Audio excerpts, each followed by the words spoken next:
Hi, good morning everyone. My name is Subodh sir and welcome to my YouTube channel Merit Point Classes. आज के इस video में हम कोशिका के एक और कोशिकांग लाइसोसोम के बारे में पढ़ेंगे। यहाँ पे देखिए लाइसोसोम के बारे में हम पढ़ रहे हैं। सबसे पहले इसको देखते हैं। ये जो मेम्ब्रेन बाउंड ऑर्गेनेल्स, लाइसोसोम जो होता है ये अभी मेम्ब्रेन से बाउंड रहता है, घिरा हुआ रहता है। इसका जो शेप स्ट्रक्चर होता है वो एस्पेरिकल शेक लाइक स्ट्रक्चर होता है, अर्थात इसका जो स्ट्रक्चर होता है वो एस्पेरिकल होता है, अर्थात गोला होता है। और शेक लाइक स्ट्रक्चर होता है। शेक लाइक आप लोग समझते हैं, शेक जैसे आप लोग अपने घरों पे कद्दू वगैरह खाते हैं। कद्दू को कभी काटते हुए देखिएगा कि अगर वो हम लोग भोजपुरी में उसको अज्जू कद्दू बोलते हैं, मतलब वो अभी नया कद्दू है तो उसमें तो ऐसा सैक लाइक नहीं मिलेगा। लेकिन जब कद्दू जो है बहुत ज्यादा दिन का हो जाएगा, अर्थात पुराना हो जाता है, उसके बाद आप कद्दू को काटिएगा तो उसमें एक जाल टाइप का मिलेगा, अर्थात उसको काटिएगा तो काटने नहीं देगा, उसको काटने के विरोध रहता है, काटने नहीं देता है।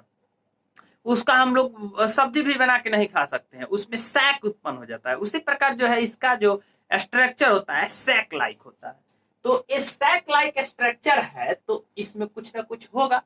तो अब देखिए, फील्ड विथ डाइजेस्टिव एंजाइम, यह जो सैक लाइक स्ट्रक्चर होता है उस सैक में, अर्थात ये कह सकते हैं कि लाइसोसोम में डाइजेस्टिव एंजाइम रहता है, अर्थात तो वह डाइजेस्टिव एंजाइम से भरा हुआ रहता है। और डाइजेस्टिव एंजाइम के रूप में क्या रहता है, तो हाइड्रोक्लोरिक एसिड रहता है, हाइड्रोक्लोरिक एसिड एंजाइम रहता है। यहां तक समझ चुके। अब देखिए यह दूसरा इसका काम है। अब देखिए हाइड्रोक्लोरिक जो एंजाइम होता है, एसिड होता है, वो आगे उसका फंक्शन यहाँ पे हम बताएंगे वो क्या करता है। बहुत सारा इसका फंक्शन है, बहुत ही इंपॉर्टेंट फंक्शन है इसका। हम इसको थोड़ा सा नीचे बताते हैं, पहले इसको बता दें पहले।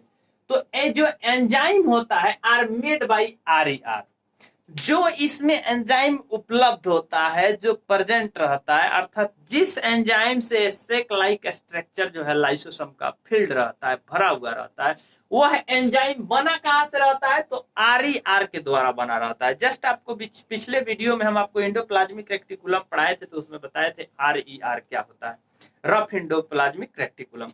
तो रफ एंडोप्लाज्मिक रेक्टिकुलम के द्वारा यह एंजाइम बना हुआ रहता है। यह क्या काम करता है कि कॉम्प्लेक्स सबस्टांसेस को सिंपल सबस्टांसेस में तोड़ के, अर्थात यह तोड़ता है, कॉम्प्लेक्स सबस्टांस जो होता है उसको ब्रेक कर देता है और सिंपल सबस्टांसेस में चेंज करता है।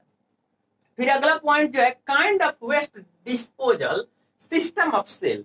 इसके पास एक सिस्टम होता है जो काइंड ऑफ वेस्ट, अर्थात वेस्ट पार्टिकल्स या वेस्ट पदार्थ, वेस्ट सबस्टांस जो सेल के यूज के लिए नहीं होता है, उसको डाइजेस्ट करने का, डिस्पोजल करने का, मतलब खत्म कर देने का एक सिस्टम होता है इसके पास। Help to clean cell by digesting foreign materials and worn out of cell, अर्थात यही जो सिस्टम है, जो डिस्पोजल करने का सिस्टम है, यही सिस्टम काम क्या करता है कि इसमें उपस्थित कोई भी, अर्थात सबसे पहले काम करता है हेल्प टू क्लीन सेल, अर्थात सेल को क्लीन करने का कार्य करता है। दूसरा कार्य करता है ये जो, और क्लीन जो करता है वो डाइजेस्टिंग करके करता है, अर्थात डाइजेस्टिंग सिस्टम से करता है। और ये फॉरेन मटेरियल को भी डाइजेस्ट कर देता है। फॉरेन मटेरियल आप लोग जैसे समझिए, फॉरेन मटेरियल्स जैसे बैक्टीरिया हो गया, फूड हो गया, वायरस हो गया, उस मटेरियल्स को फॉरेन मटेरियल्स कहते हैं, जो हमारे सेल में आ गया परंतु हमारे सेल का भाग नहीं है, तो उसको जो है यह यहाँ पे क्या करता है, डाइजेस्ट करके हटा देता है। तो डाइजेस्ट करने का कार्य करता है, सेल को क्लीन करने का कार्य करता है। It is known as suicide bag of cell.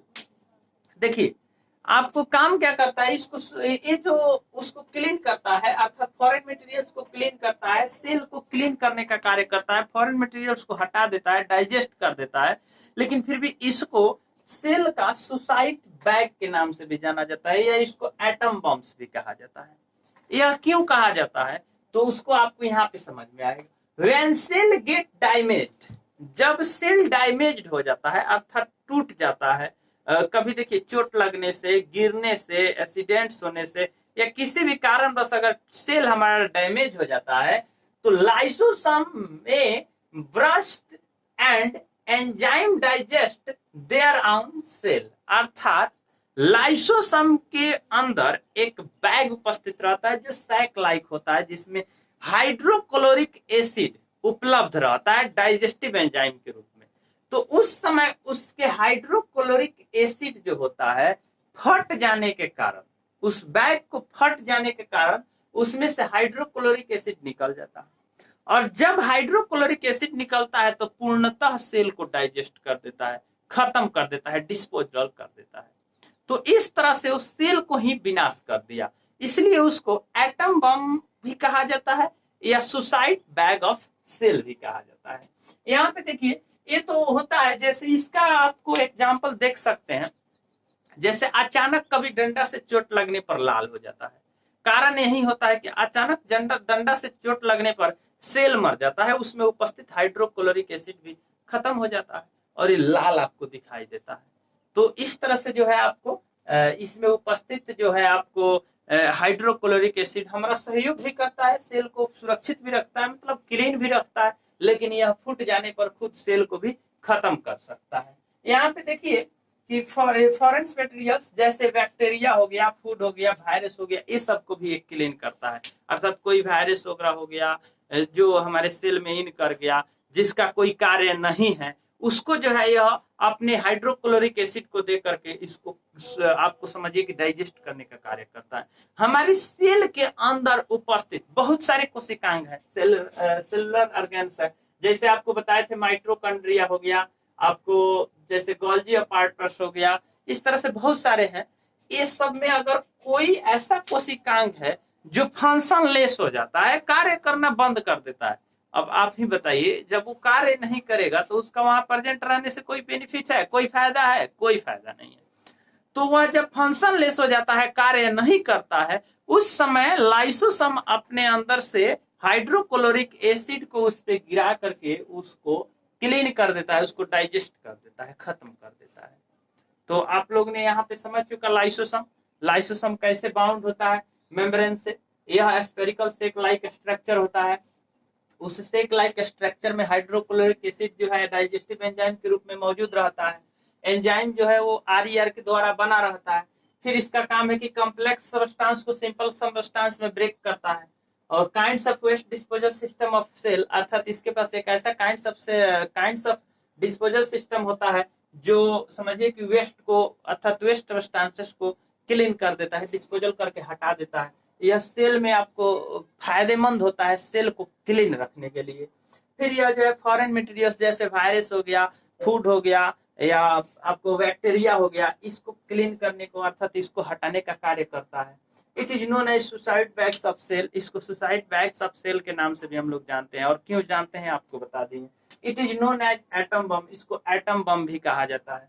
यहाँ पे आइए, व्हेन सेल गेट डैमेज, जब सेल आपको जो है डैमेज हो जाता है उसके समय यह क्या करता है, सेल को पूर्णतः डाइजेस्ट कर देता है, डिस्पोजल कर देता है, अर्थात उसी के चलते इसको हम एटम बम भी कहते हैं। अर्थात सेल का आपको यूं समझ लीजिए कि सुसाइड बैग भी इसी के कारण कहा जाता है।